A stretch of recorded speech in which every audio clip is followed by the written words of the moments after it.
morning, ladies and gentlemen. Welcome to Commissioners Court. I've got 10 o'clock on the dot, so I'll call this meeting to order. We will begin, as usual, with an invocation, followed by the pledges. Dear Lord, I come to you this morning and thank you for another day, the start of another week, another Commissioners Court meeting. We thank you, Lord, for the many opportunities to serve this community, for the many decisions before us today. Pray for your wisdom in all those decisions and in our endeavors in the week ahead. In your name I pray. Amen. Amen.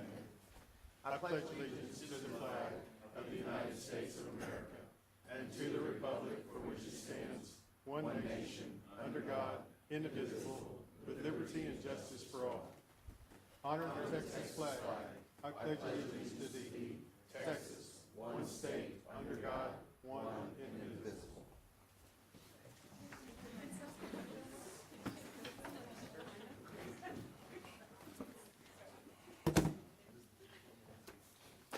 Next item we have on our agenda is citizens communication. Anyone with us this morning who would like to address the court on any county-related issues, you're welcome to do so at this time.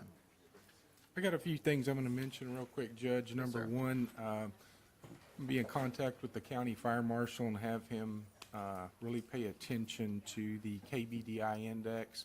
I have received some concerns from some of the Precinct 3 residents in the fact that there's no current burn ban with the hard freezes, so I'm going to ask Dan to keep an eye on that. And also remind him that we do not have to wait until Monday to enact that the county judge has the authority to do that at any time that it's mentioned to him, correct? Correct. Yes.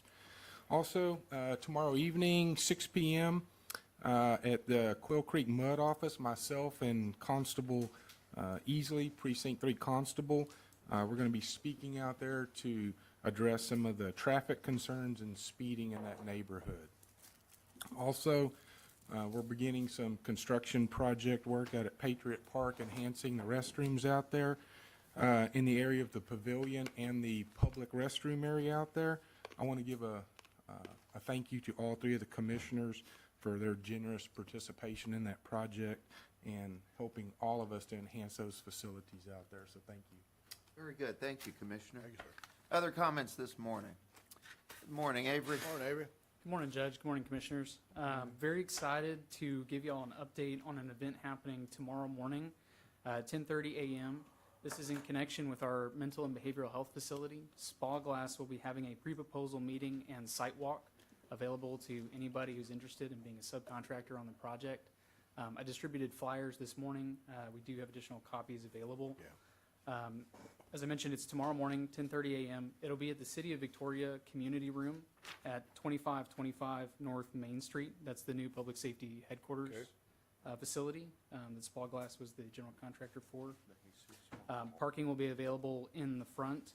And then there's a couple of deadlines on the proposal. Questions due back from potential participants by Tuesday, February 10th at 2 p.m. Bid proposals due to them Tuesday, February 17th by 2 p.m. And the submission of bids and the contact person will be to Brian Valenzuela with Spa Glass. Just a quick recap for anybody that may be listening in. This will be approximately a 45,000 square foot building with up to 60 beds for patients, again, as part of our mental and behavioral health facility. So we're very excited for this project.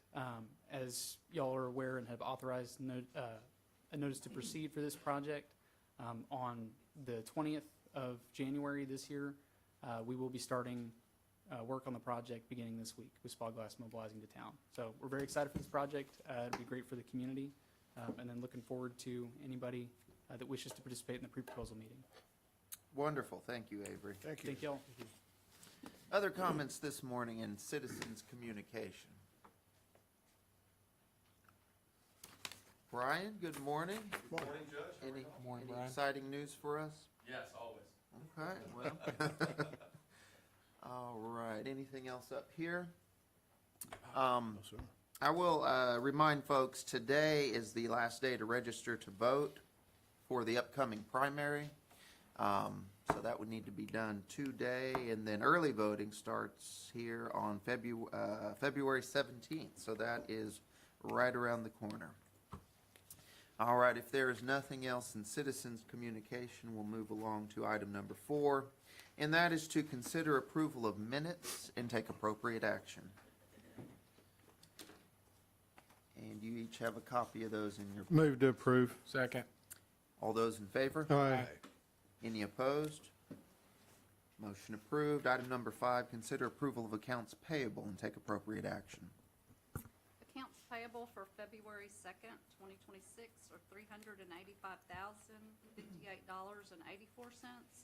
Supplemental payments are $118,711.24. Move for approval. Second. All those in favor? Aye. Any opposed? Motion approved. Thank you, Michelle. Item 6 is to receive monthly and quarterly reports from various county officials and departments and take appropriate action. Good morning. Today we have the report from the County Commissioner Precinct Number 2.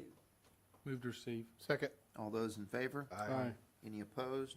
Motion approved. Item 7, consider approval of bond forfeiture releases, if any, and take appropriate action. We have none this morning.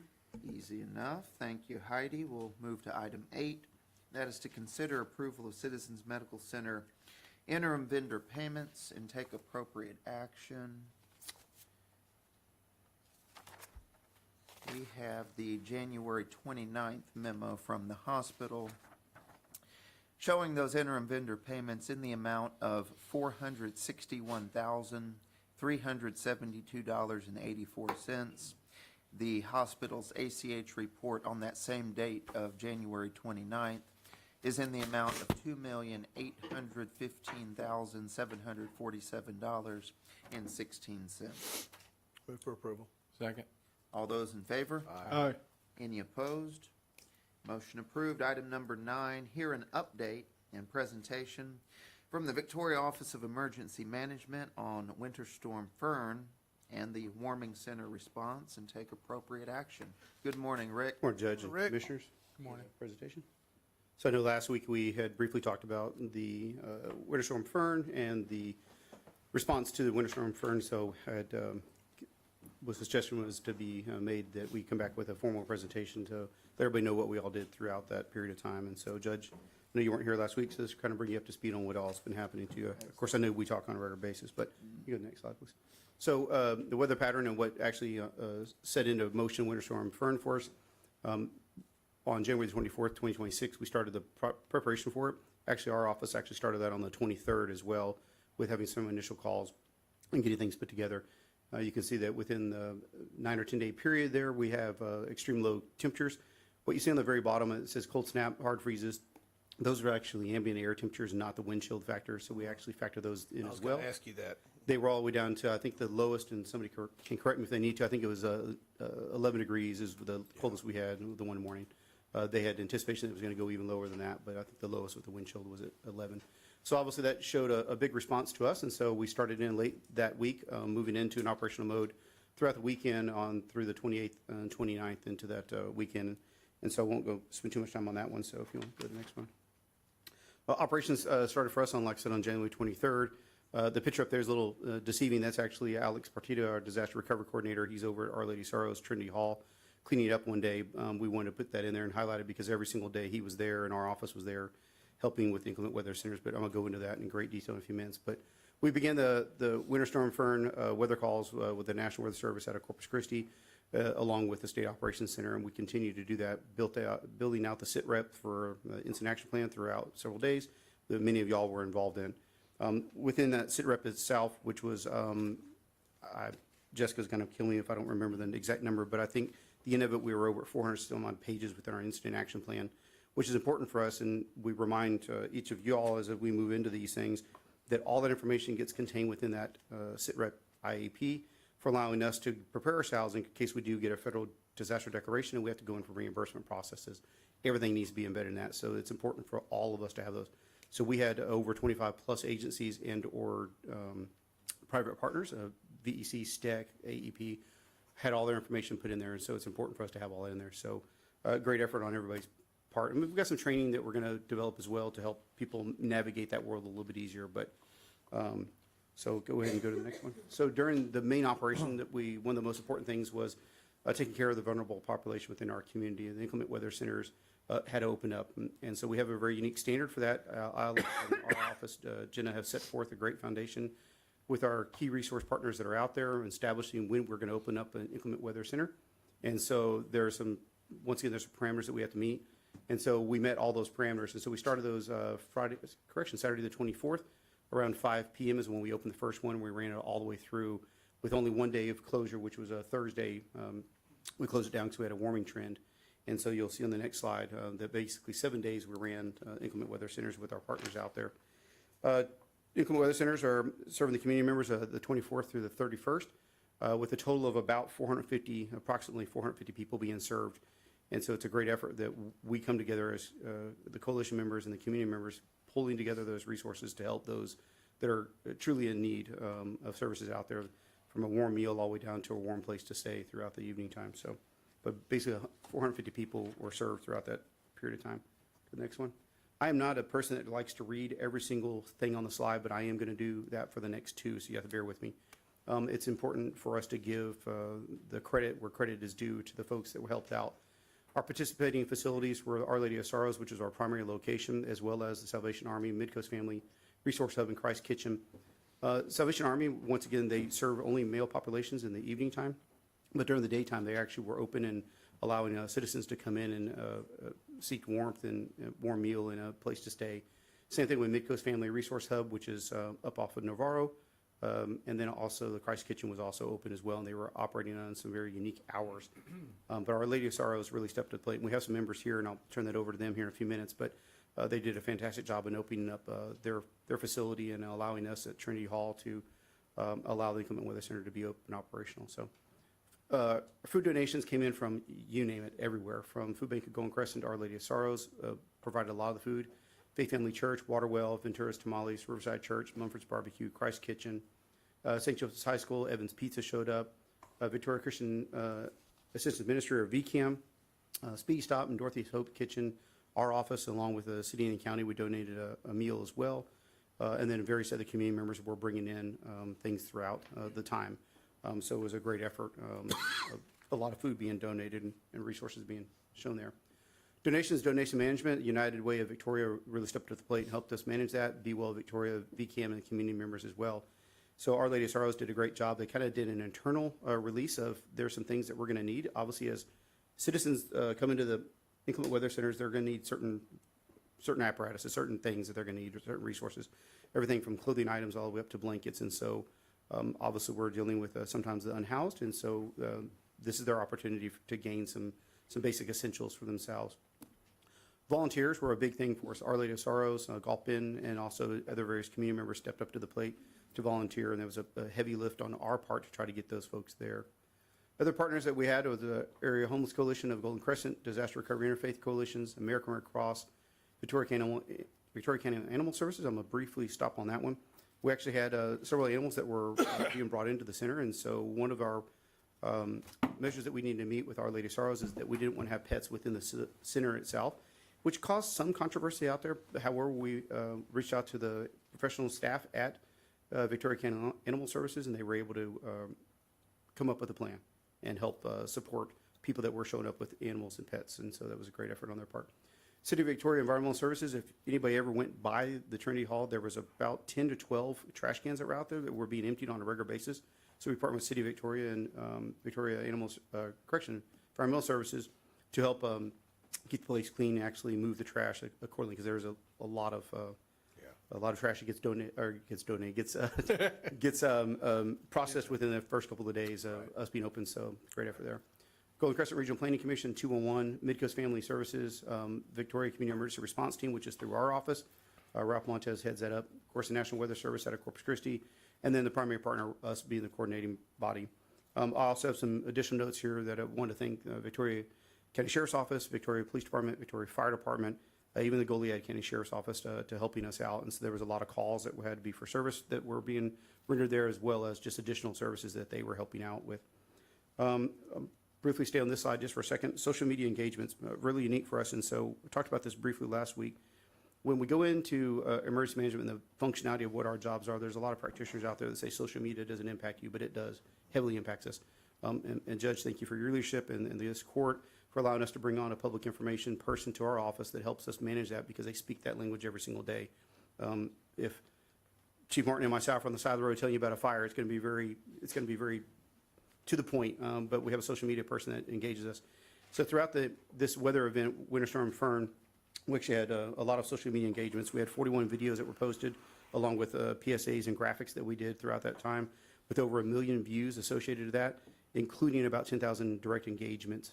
And so it's really impactful for us as an office to see that direct engagement.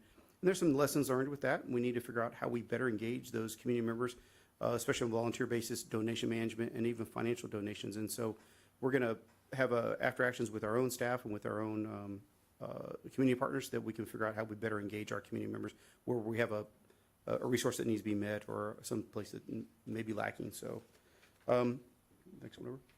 Operational expense. So one of the things the judge and I always have to talk about is what we're spending when we're doing these things. And so the financial team here at the county does a great job on doing what we call a daily burn rate.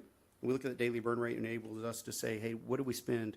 And so this is everything from your staff and personnel that are out there doing the jobs, from our staff doing the job. And so basic burn rate for this whole event was around $37,000, give or take a couple thousand. As Michelle and her staff start gathering all that information in, we'll have a better understanding. And that includes everything from OT all the way down to things that y'all may need to purchase, salt or rock or I don't know what y'all call the stuff you put on the bridges. But so there's a lot of operational expenses, and that's important for us as we go through these events, is to see where we're at financially as we're moving through the event. So, but that was our daily burn rate is there. So can you go back to the other slide for me real quick? You said both things we put on the bridge in 2 different words, salt rock. Salt Rock, there you go, they're both the same, okay.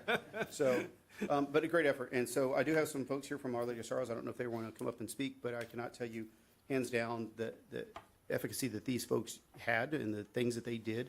Our Lady of Sorrows and the diocese here in Victoria really stepped to the plate. It doesn't mean that every time we go to these events that people don't do that. Our Area Homeless Coalition and Interfaith Coalition partners do this day in and day out, but Our Lady of Sorrows really stepped up to the plate this time and said, we've got this, we'll take care of it.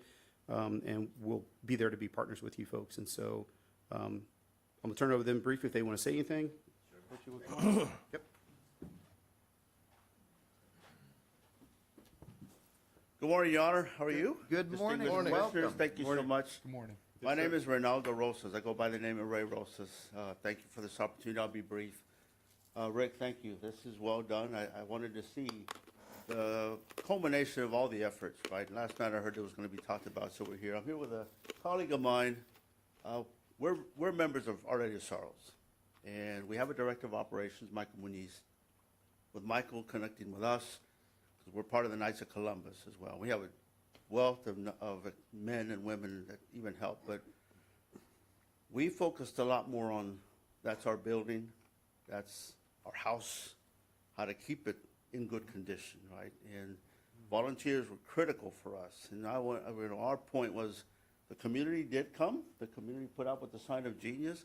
There were hours there that sometimes weren't filled, so we had to come in and fill it, which is okay. It's just one of those that as this duration extends, it gets a little longer. You get that burn factor of we're tired.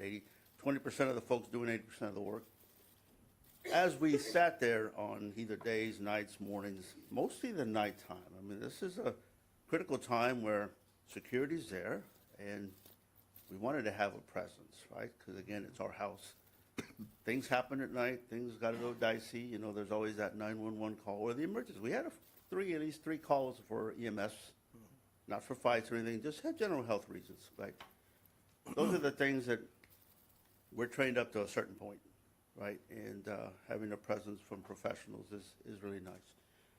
Our point of this was the after hour. This is our 4th year of doing it, and Sorrows is going to step up again, right? We were the only one this time around. I'm sure we're just in February. There'll be another freeze. Our point is how to be more prepared. I mean, that's just the title of being the preparedness team. I've been on many preparedness teams in the chemical industry, and it's more procedures.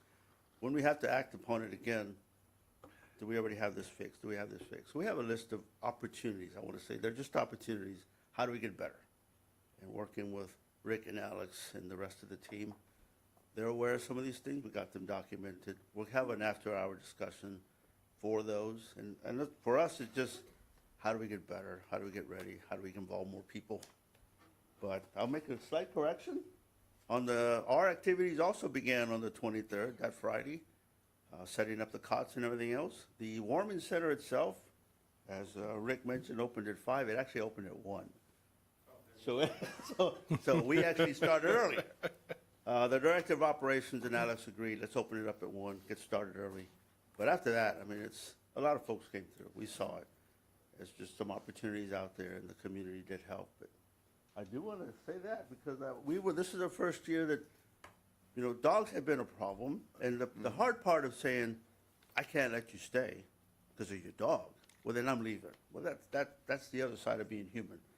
The fact the trailer was there helped us to get that there. Okay, your dog's fine. You come on inside. So that's another step of improvement. That's all we're looking for. So That's good.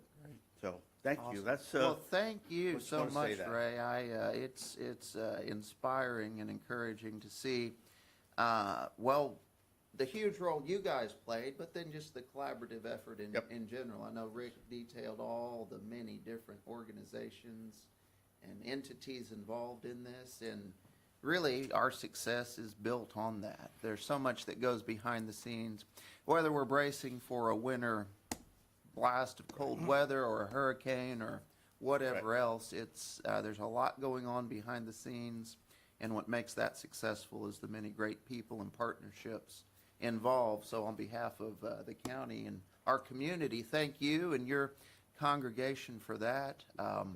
I think we really do get better at each and every incident that happens. This could have been worse. We really didn't get the precipitation we thought, but through the after action and everything else, we'll be even better prepared for next time. So thank you. Thank you. Thanks so much. We Thank you so much. appreciate Thank you, Ray. One of the closing remarks I want to make sure that I mention is, couldn't do this without our office and the staff that we have there. Outstanding individuals. We give them the ball and they run with it. They do the things they need to do.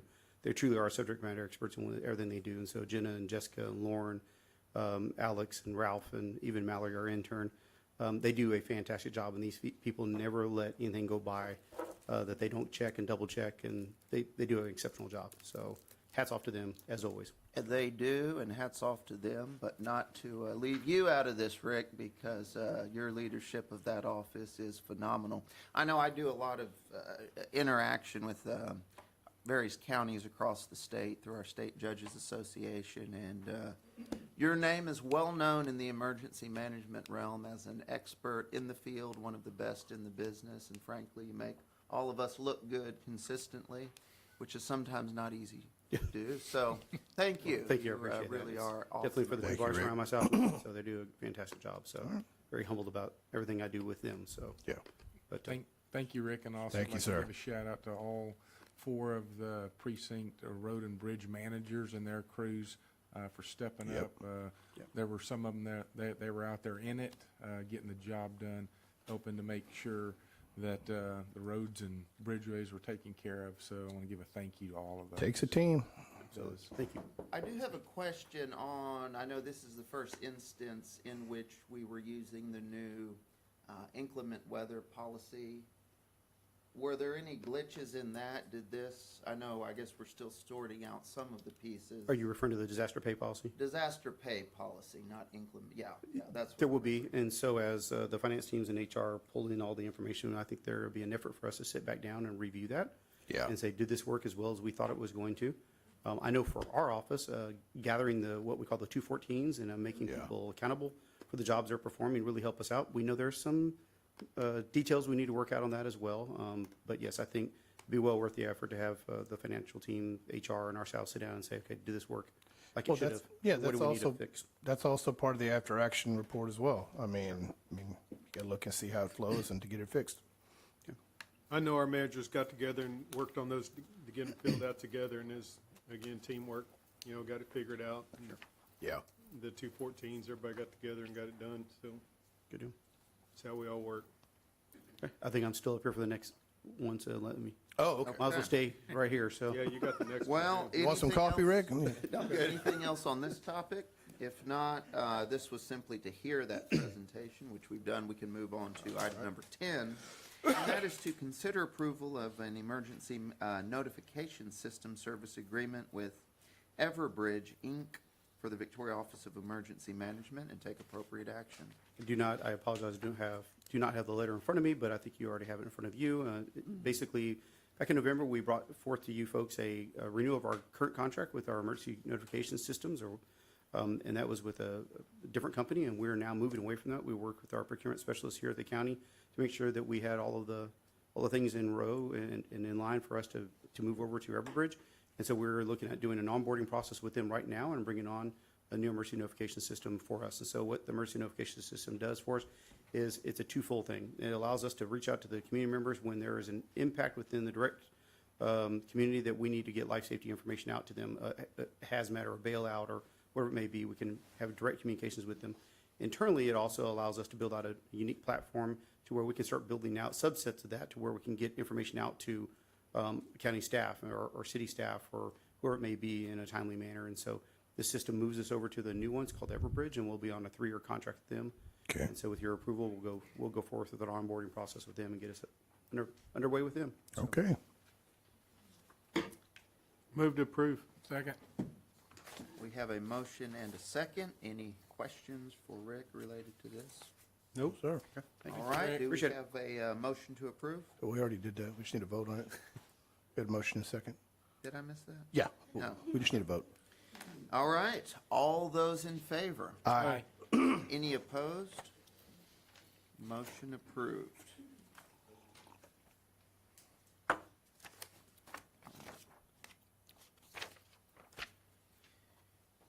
Moving on to item 11, that is to ratify Senate Bill 22, Rural Sheriff's Office Salary Assistance Program Grant Agreement for the Victoria County Sheriff's Office and take appropriate action. Morning, Madison, what have we got here? Hello, good morning, everybody. morning.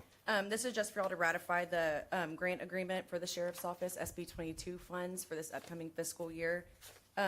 Since we were within the county population threshold between 50,000 to 300,000, they were allocated $500,000 to assist in law enforcement salaries and all that good stuff, to get them up to a certain threshold. Okay.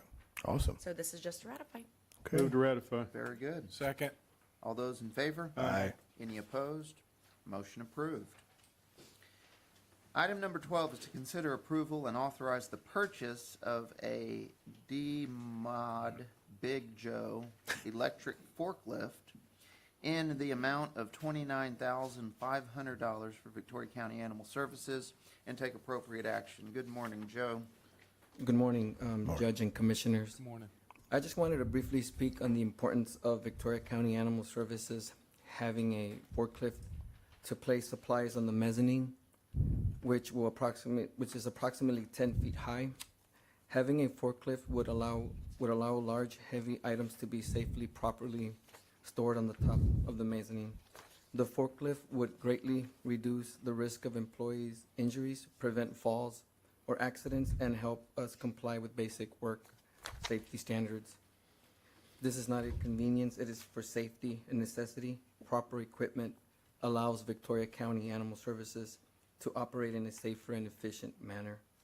I thank you for the time and consideration for the forklift. Thank you. I'd like to thank Adrian and her work on helping us find this forklift that's very well needed. We shopped around quite a few of them. This one seems like it does the job. I'm looking at Lisa some here. One thing I want to correct is the request is being to use with CO bond funds, and it has on here Department of Road and Bridge Precinct 4. This money isn't coming from Road and Bridge Precinct 4. Yeah, that's what I was It's gonna come confused from- about. Yeah. It's going to be CO bond money. I've been out there with them. Yeah, I'd been good with Road and Bridge. No, y'all wouldn't have. See if I give you money for your bathroom again. Move for approval. Second. We have a motion and a second on item 12. Any further discussion? That's it. Thank you, Joe, All right, for thank you, everything. Joe. All those in favor? Aye. Any opposed? Motion approved. Item number 13, receive for the record an affidavit regarding employment from Zinc Resources LLC in connection to a tax abatement agreement between Victoria County and Zinc Resources. This is the annual certification we get affirming that the employment numbers are where that agreement said they'd be. So that is done, and this is simply receiving that for the record. Move to receive. Second. We have a motion and a second. All those in favor? Aye. Aye. Any opposed? Motion approved. Item 14, consider approval of the Victoria County Public Health Department Charity Care and Financial Assistance Policy and take appropriate action. Morning, David. Good morning, Judge Morning. Commissioners. Morning. So in front of you, you have the policy and application for Charity Care Program. So Charity Care Program is a program through the Health and Human Services Commission. It allows us to provide different health department services at no cost or reduced cost to individuals who may not qualify or may be underinsured or uninsured. Then it allows us to receive reimbursement once a year through Charity Care claims. That program is funded by HHSC. We will be and are currently under contract with JBI, with Justice Benefits, Inc., for our MAC claims, our Medicaid administrative claiming, and then we'll be adding this service to that as well. They'll be handling a lot of the processing of the claims. So we need an application and policy to be approved first before we can begin that program. We don't have a hard start date on that, but hopefully in the next few months we can start introducing services. So currently we'll start with nursing services that are not provided by another funding source to look at reimbursement for those. And then down the line in the future, we'll be adding additional services such as chronic disease management and education to that program. Yeah, that's important. Chronic disease management, definitely. Absolutely. Very good. I move to approve. Second. We have a motion and a second. All those in favor of Aye. approval? Aye. Any opposed? Motion approved. Good. Thank you. Thank you, David. Hang around. Let's see, the next one is Not going yours. What's that? Oh, no, go ahead. Next one is yours also. I told him That hang is around. To consider approval of an agreement between the Victoria County Public Health Department and Family Connects International to provide training and program consultation services specific to implementation of the Family Connects program.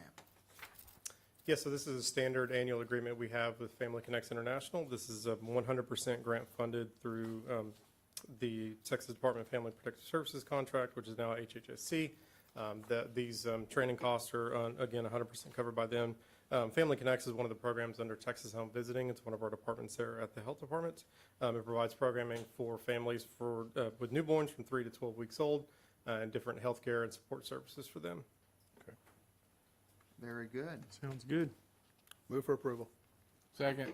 All those in favor? Aye. Any opposed? Motion approved. Thank Thank you, David. Thank you, Dave. Thank you. Thank you, Dave.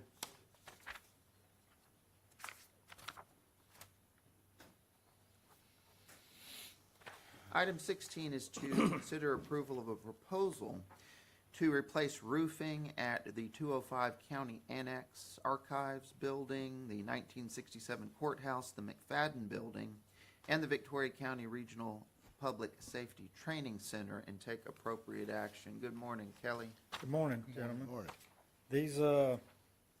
This is for the roofing replacement at 4 locations that would be covered under the CO bond.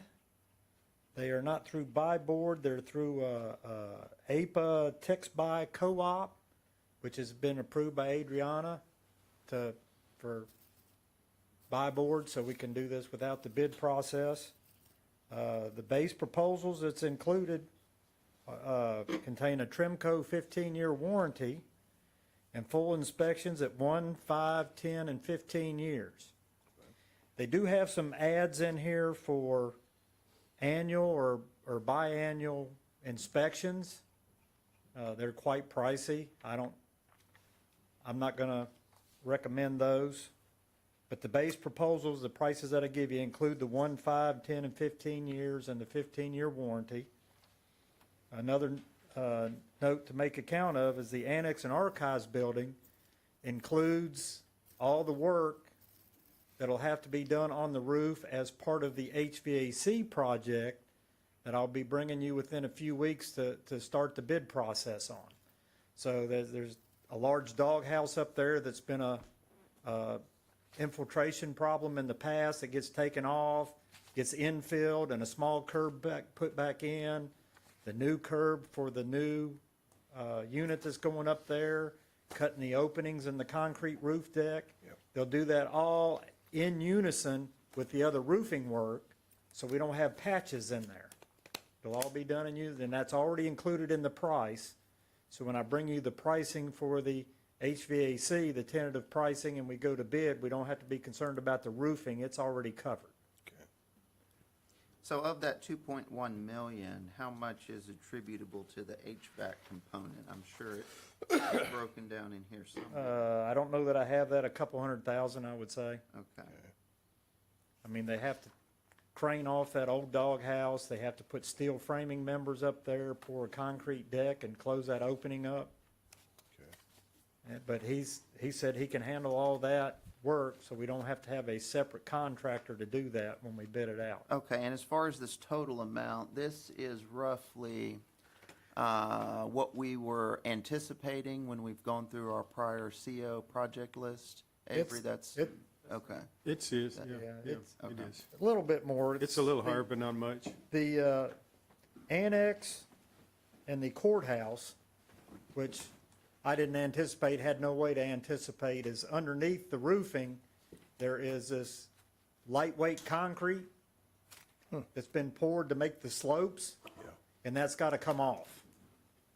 And so that wasn't anticipated in the original, the early things, and then there was a rise from when we originally talked about it like a year ago, but we did know that it was going to increase a few months ago. I think the committee was aware of that. Also, to make the court and every public aware is that, we felt that it was best that this get bundled into one job as opposed to go out for different bids with different contractors. With it probably would have been quite a bit more. Well, he's offered us the $107,000 discount Right, because to we're take- giving the whole thing. to yeah. contract all 4 jobs at the same time. I mean, you think about it, that's basically his salary for the year Yeah, well, that's that a he's- smart way to do it. that he's I think. discounting if he can get a contract on all 4 properties at the same time. Yep. Very good. Anything else on this? No, I move for approval. Second. We have a motion and a second. All those in favor of approval? Aye. Any opposed? Motion approved. Thank you, Kelly. Thank you, Kelly. Item 17, consider approval of a buy-board co-op proposal to replace failed reader board at the Victoria County Public Health Department and take appropriate action. I hope everyone's already aware of this. This was to I replace can the... enlighten them. Yeah. I can enlighten them if you want me to. Go ahead, Well- Commissioner. There was a, if I understand correctly, 2020? Somewhere around there, a company was awarded a contract through federal funds to put a sign up at the health department, and it's been nothing but a joke. John Johnson's worked very diligently, and Kelly, trying to get this thing working. It's a piece of junk. They've gone as far as they could. It's been, in my opinion, to either get it working, put a new one up, or take it down, because it's an embarrassment. So what this is that this is a proposal to put a new one in using a local contractor, somebody that we can depend on. And is that the same size sign or? Yeah. It's slightly different. It's like, go ahead, Kelly. The option B they have on here is 6 by 9, but the original one was 100 inches by 76 inches. So it's within a few inches. And that's mostly just attributable, the sign part will be the same size. Basically, the watchfire that we're looking at, this is going to be a factory assembled unit with forced ventilation through it that'll just ship in one package, and they put it up and bolt it into place. The existing sign was built in place, and the cabinet around it was like fabricated sheet metal they fabricated on site. So And it's a everything couple inches burned up. difference, but the boards, the the little panels are standard sizes. Right. So the actual size that you read will be the same size. Yeah. Very good. Basically, it's a decision, either take that sign down or put this. Well, yeah, zig or zag, pretty much. What's Because use it's of having it if it's it's just going to be it's up an there for birds to embarrassment. roost on? In All my right, opinion. is that a motion for approval? You'll get one from me, I so move. All right. Second. All those in favor? Aye. Aye. Any opposed? Motion approved. Judge, do y'all want to use bond money for that? And did y'all, Correct. you need to decide which option you want now? Good Or point. just- But I may need to have them field verified, but I'm asking for option B, which is the closest. It's like 2 inches bigger than our the saying is 2 inches bigger, but I think it's gonna work. I mean, you just asked me, I'm pretty sure we want the same size. Same size We or don't wanna larger, reduce yes. it. Correct. Yeah, So- so that would be option B and from the CO money. Yes. Thank you. Thanks, Michelle. Thank you, Michelle. All right. Thank you, Kelly. Item number 18 now is to consider approval of a buy-board co-op proposal to install a limited BAS system at the Victoria County Regional Public Safety Training Center and take appropriate action. Okay, sirs, this is to install at the training center, to put all the network-type thermostats in, and tie them into my existing programming so we can read those and monitor those and schedule those remotely, and to put controls in to automate the exterior lighting for security and do a few other things. It's a fairly limited system. But when I got it, I thought the price was kind of high for what we were getting. And I talked to them, and you'll notice in here on page 2 and 9 that they've given me a $15,000 deduct if we do the low voltage wiring. And I've talked to Matt, and he says they can do that. I explained to him how much wire we're talking about running. He can do that. Basically, that price is high because they're going to bring in a subcontractor from San Antonio or Corpus to pull the low voltage wire. So with us doing that wiring work, it would be 7853 minus 15330? Correct. Okay. Correct. Yes, which gets more appropriate. Okay. But I'll leave it to y'all to determine. I mean, that gives me the ability, if somebody calls me with a system's down, Right. I can look at it, and the thermostat will say, well, I'm trying to cool, but I'm not cooling, or I'm trying to heat, but I'm not heating, or that I'm just turned off. You know, I can see those kind of things, which helps our response time for getting a repair done. You know, we kind of know what's going on before we get there, and whether it's an in-house issue or a contractor issue. Right. We can also use it to do scheduling of the building for energy maintenance, where the building sets the temperatures back at night. It also allows us, you know how some people, when they have their own thermostat, they want to push it all the way up or all the way down? This allows me to limit those thermostats to a range so they can't get crazy with them, and some other things. So it gives us a little bit of better energy management. It gives us a better response time for repairs. But Very good, very good. Do we have a motion to approve item 18? So moved. Second. All those in favor? Aye. Any opposed? Motion approved. Thank you, Kelly. Thank you, sir. Thank you, sir. Thank you, Moving Kelly. on to item number 19, that is to consider approval of resolution number 2026-022 for the rifle-resistant body armor grant program, required for grant application submittal to the Office of the Governor and take appropriate action. Good morning, Robin. Good morning, Morning, Robin. Commissioners, Judge. The Sheriff's Office will be applying for this grant upcoming. We did this in 2021, and the vests are now on their way to the expiration date. So they will be requesting 42 vests again, and we don't have a specific quote, but there is not a match. Very good. Rifle resistant? Yes, sir. Wow.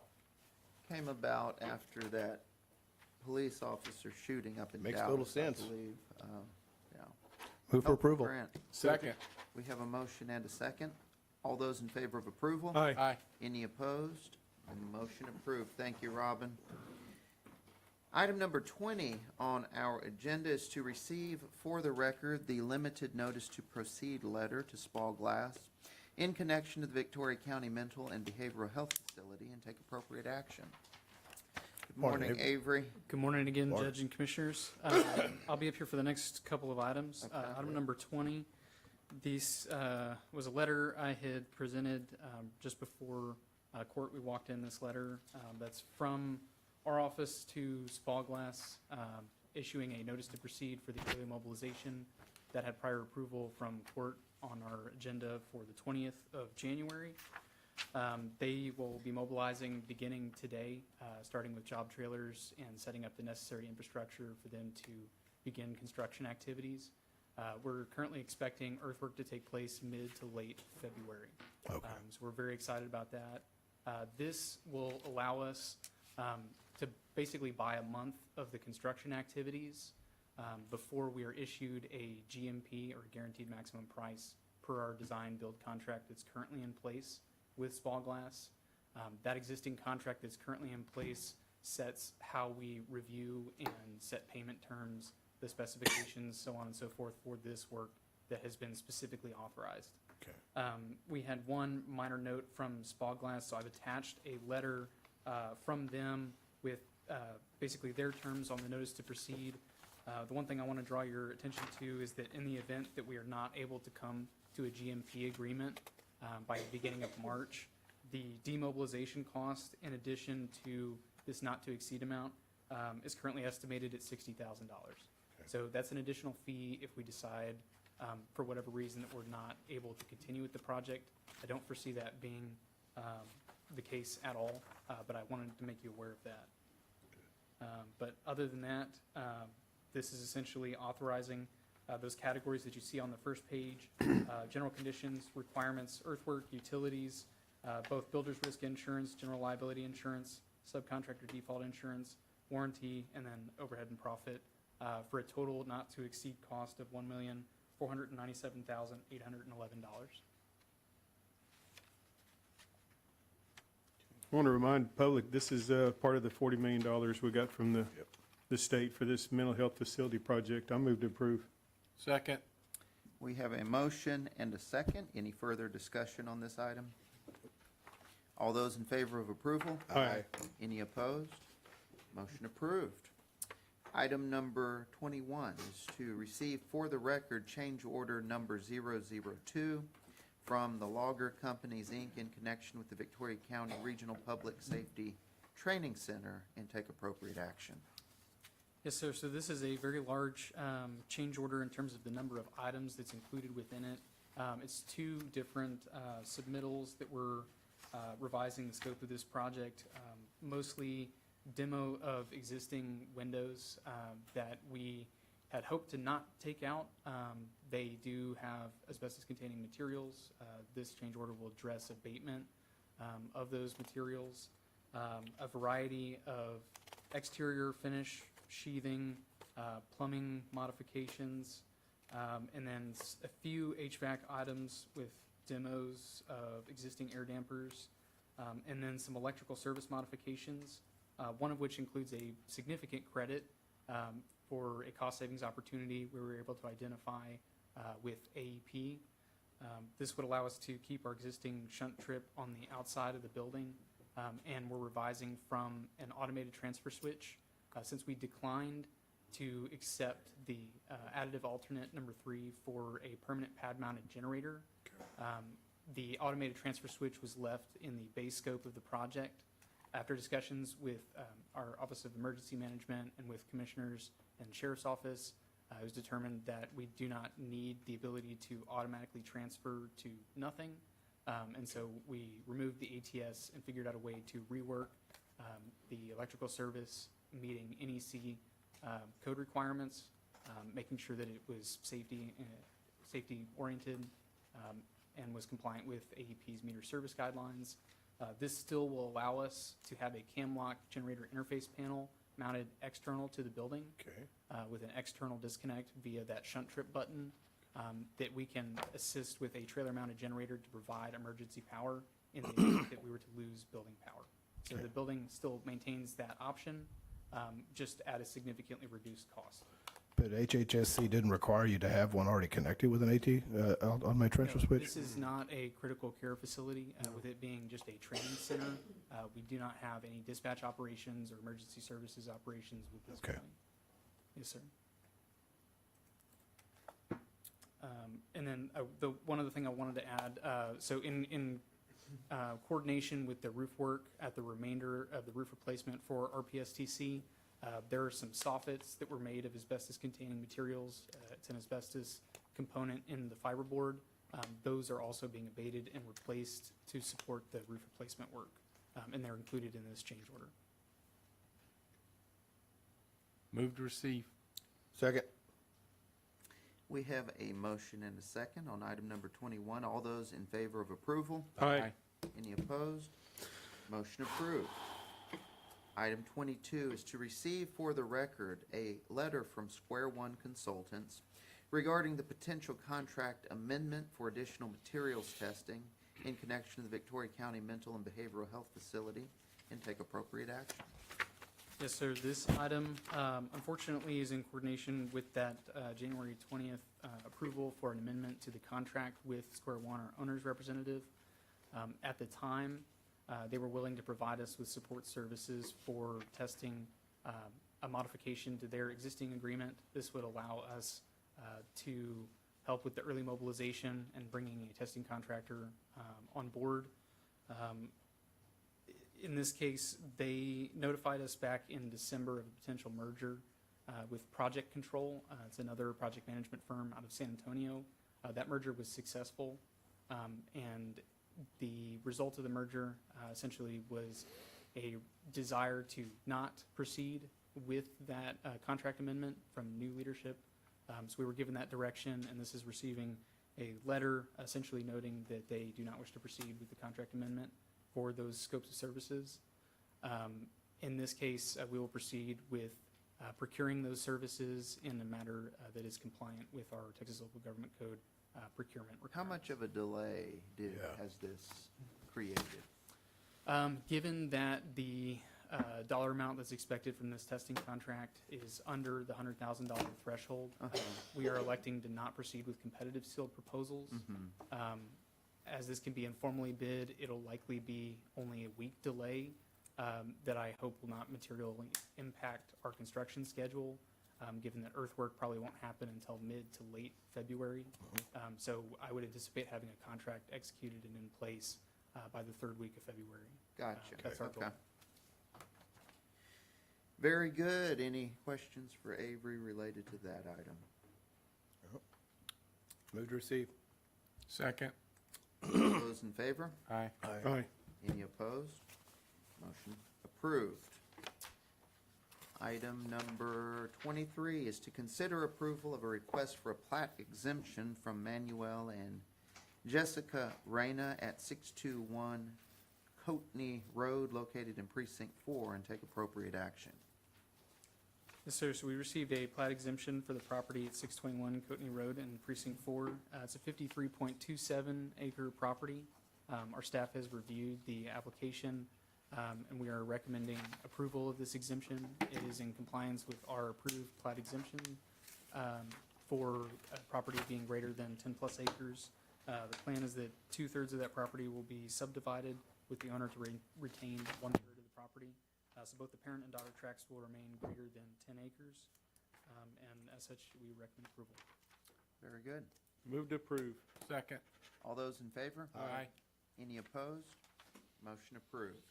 Thank y'all. Thanks, Avery. Item 24 is to receive for the record the 2026 Victoria County eminent domain report and take appropriate action. Let's see, Madison, you were working on this. This is something, just a required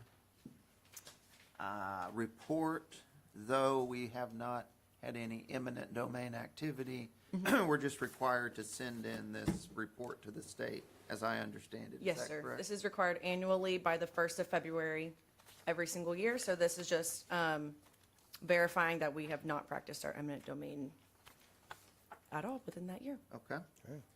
Simple enough. Thank you, Madison. All those in favor, oh, wait, do we have a Move to motion receive. to receive? Second. All those in favor? Aye. Aye. Any opposed? Motion approved. Hi, You were a little late. sorry, I was reading.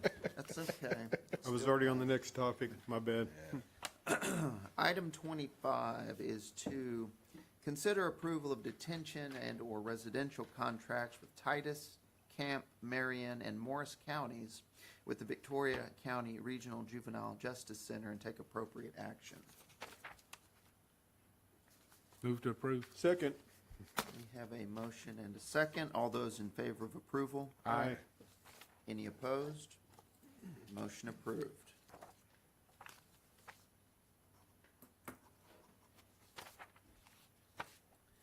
Item 26 is to consider approval of personnel changes and take appropriate action. Let's see. I am not seeing any in my stack. Am I missing any, or do we not? No. None? Okay. Thank you. I didn't Very see good, any. Well, then we'll move past that item. 27 then is to receive for the record 2026 discretionary budget amendments, if any, and take appropriate action, and there are some. One at least, this looks to be from the It's the Fort Pritchard Fund. Criminal District Attorney's Contraband Forfeiture Fund in the amount of $30,268, and we would be receiving that for our record only. Move to receive. Second. All those in favor? Aye. Any opposed? Motion approved. Item 28, consider approval of 2026 budget amendments and take appropriate action. And there are a few of those, all of which are in your agenda packets. I will move to approve. Second. We have a motion and a second. All those in favor of approval? Aye. Aye. Any opposed? Motion approved. Give me 1 second to sign these. Judge, while you're signing, can I go back to public comment? That's our last item Yes, on sir. the Go right agenda. ahead. I forgot. We are tentatively planning February 14th to have the ribbon cutting and grand open of the new facility at Victoria County Animal Services. We're shooting for it, and I feel really good about it. So I want everybody to pencil in on your calendar February 14th, and then hopefully, possibly by the end of this week, definitely by next Monday, we're going to know for sure. I hope. And I want everybody to be there, and I want everybody to adopt a puppy. And Well, I'll put it on my calendar. especially Commissioner Ort. He needs two. And I will be there, but I have enough animals, but And- it is a good thing to adopt. And I've heard rumor is that you possibly are going to get a dozen roses if you adopt an animal. Now, that's the rumor I've heard, but we'll have details to come. But Well, I since just want that's on the everybody to calendar- aware that's in the planning, and hopefully it's going to happen. That could save me some money, not having to buy some roses. There you go. You long adopt as the nobody dog. says anything. You adopt the dog, then you give the roses to Mary Gill. It's a win-win, Anyway, just wanted to bring that up. Very good. Thank you, Commissioner.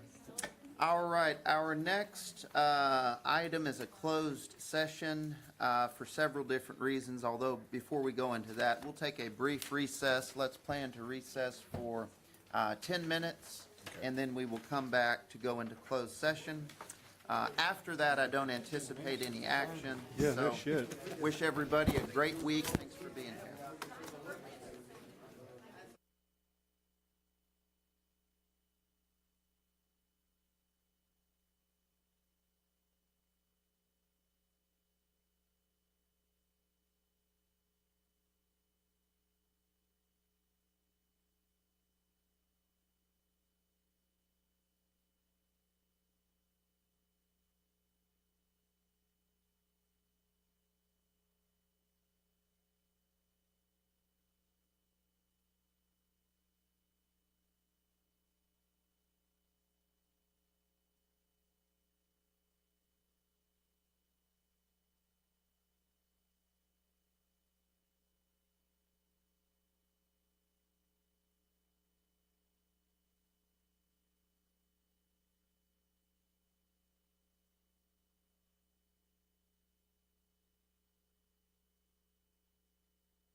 Okay, okay.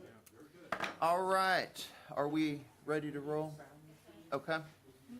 All right, we are coming out of recess at 11:08 a.m. in order to pick up agenda item 29, which is a closed meeting for personnel in various departments, boards and commissions, real property, economic development, and a consultation with the county's attorney on attorney-client privileged items. We will go into closed session now at 11:09 for those purposes.